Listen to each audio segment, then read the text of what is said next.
affecting Pakistani cricketers in this way. I was surprised, though, to hear in the media you saying that spot fixing shouldn't be considered as bad as match fixing, that players shouldn't be banned. I mean, surely corruption is corruption in any form. Well, Riz, it's like first-degree murder, second-degree murder, and so on. You know, a match fixing means that you are taking money to lose a match. So that should be a life ban. But spot fixing means, from what I gather from, you know, as you talked about bowling no balls at a predetermined time, you don't necessarily affect the outcome of a match. It's still a crime, a big crime. But it's not like you're taking money to lose a test match or a one-day match. Although a game can fall and lose on one ball, though, can't it? In a test match, and we're talking about the test match, I don't know how prevalent this crime is.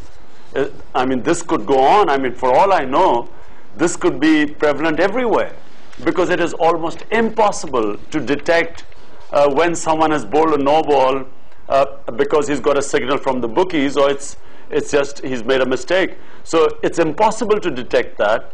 But if it's in a test match, a no ball, or a batsman playing a maiden over, which was the other allegation, it doesn't necessarily affect the outcome of a test match. So therefore, it's not really as big a crime as one of the things that has come out in the News of the World article, that Pakistan team actually lost a test match in Australia, in Sydney, by taking something like around $1 million.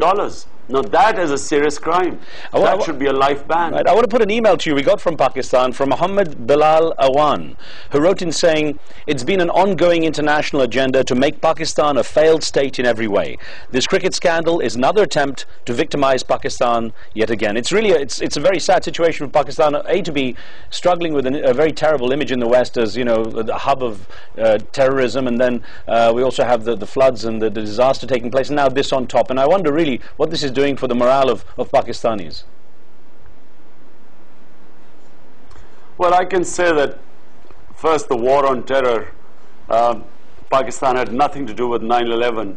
It got we were pushed into this war by a dictator unilaterally, where our army was sent into Waziristan. No Pakistani was involved in 9/11, and so we ended up having basically a civil war in Pakistan, and we have more terrorist attacks in this country now than any other country. But before 2004, until we were forced into this war by a dictator, we had no suicide attacks in this country. Last year, we had 500 blasts. So, and on top of it, the humiliation of being every Pakistani, when he goes abroad with a green passport, he's sort of almost a suspect. Right. So that has been a big blow to our morale, followed by the floods where our government was perceived to be so corrupt that people would not give it money. You know, that's pretty humiliating.